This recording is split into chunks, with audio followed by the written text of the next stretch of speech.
Women are like children. They want what they want when they want it. They have no sense of proportion, no sense of guilt about what they do to get their way, and an absurd level of entitlement that makes them think the whole world is available to serve them at a moment's notice. Women want the guys they like to talk to them, but no one else. They like the guys they like to look at them, but no one else. How are we supposed to know? Apparently, they think we can read minds. 30 years ago, they used to say, "Go ahead, ask her out. The worst she can do is say no." Today, they say, "Go ahead, ask her out. The worst she can do is file an HR complaint, get you fired, make it nearly impossible for you to find another job due to the harassment complaint on your record, and ruin your entire life." That's how it is, folks.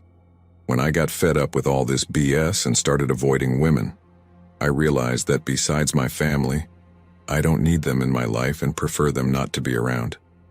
They don't really bring much value to my life, but can unnecessarily complicate even the simplest of things. As I said, women are biologically hardwired to be just like children.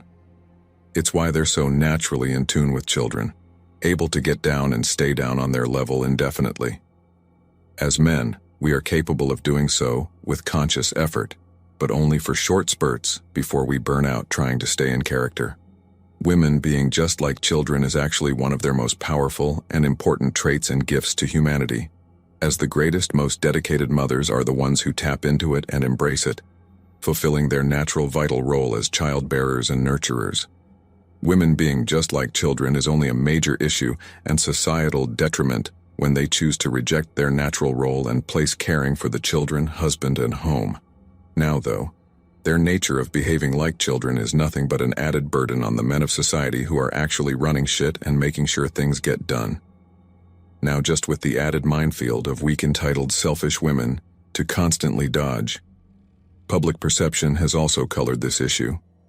When any woman claims she's been harassed in the workplace, everyone believes her. I think that's what scares men the most. They may have never spoken to the woman, but no proof is necessary. The guy is crucified before an investigation can be done. And once again, when men have done exactly what women told them to, men are still accused of being a problem. Women said that men needed to keep it professional in the workplace. Men are being respectful, civil, and professional. And now women are complaining that the men they work with won't be a part of their personal lives, or let the woman be a part of their personal lives. They brought it on themselves with the Me Too movement. A handful of scumbags did bad things to women, then a lot of women wanted their own Me Too moment, and men didn't want any part of that. Now men don't want to chance it, so they ignore the women in the workplace. It's not worth losing your career because women couldn't handle a guy flirting with her. Guys find it extremely challenging to deal with the harassment issue. Some people may be accused of harassment for merely making jokes with a coworker. Even in this instance, two male coworkers could legitimately be making jokes among themselves without targeting anyone, and they could be condemned for it as harassment. Then, all of a sudden, HR is after them and interrogating them about everything. Men are wary of shaking hands with women out of concern that she could view it as harassment. Avoiding touch altogether would be easier. It makes sense that men would want to avoid being alone with women to avoid any potential problems that could endanger their careers. And because they feel left out, women have started to protest about this. They are no longer expected to work harder on projects and finish them in the wee hours of the morning at the office. Because they know their professions won't be jeopardized, people would prefer to ask men to stay and work with them late. The truth is that males like to collaborate more freely with other men. This just helps to highlight how wary men have grown over time, especially in the last 10 years, and how much they prefer to interact and collaborate with other men. They favor working with men over women in cubicles, meetings, and boardrooms because they can collaborate on scheduling, discuss ideas, and share information. This is due to their fear of losing the career they have worked so hard to build over a long period of time. They may lose everything with just one unfounded accusation. In a society that primarily takes into account and believes what women say, one false charge could end up being the villain. So don't blame men, I mean. Men can see what has happened over the years, especially with the advent of the Me Too movement. They don't want to bear responsibility for something they did not commit. They don't want to lose their jobs, status, and position in society. In reality, men just don't want gossip and overreactions from women. Women are also left out of the team's private and confidential meetings when important information is exchanged.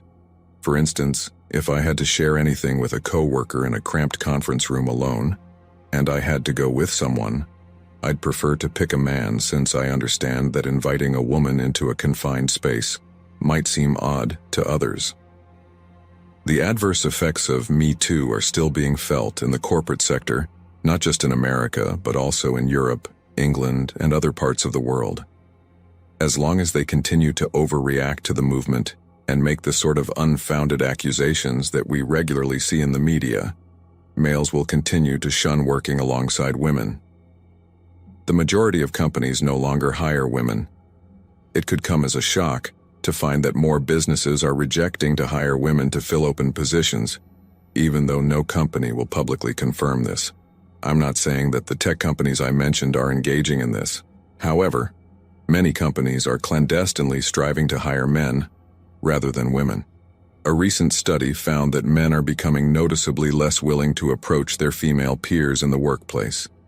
According to the report, 20% of men avoid speaking to and interacting with female coworkers privately. A third or more of men stated they would be terrified to be alone with a woman in the study's primary research, which questioned men how they would feel if they were in the office alone with a woman. Why? Well, the main reason is that they just don't want to be in a situation where they're framed for any sort of allegations against them by the women. They don't want to lose their jobs over some women. And it's pretty easy for women to have a man fired from his job these days. It's just one email, call, or conversation away from human resources and senior management. Nowadays, until you can prove your innocence, you are guilty. Men are most afraid of this. God forbid if a woman even alleges that a guy harassed her at work, that man will lose his job and any chance of getting another employment in the future, along with his reputation and self-esteem. That is the enormous advantage that women have over men at work.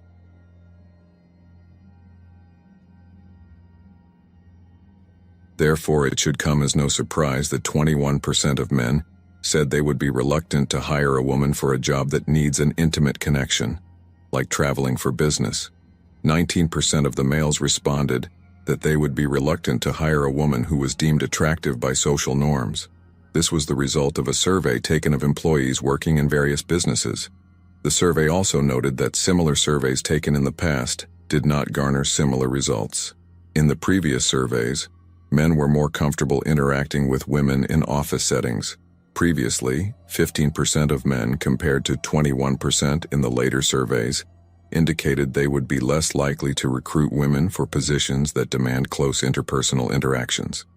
My advice to men is to ignore the women who are whining about getting exactly what they asked for and keep on keeping things professional with them in the workplace. Don't play the flip-flop game with them where they expect you to be mind readers about what they want. Go with the option they presented that keeps you safely employed and not able to be accused of harassment.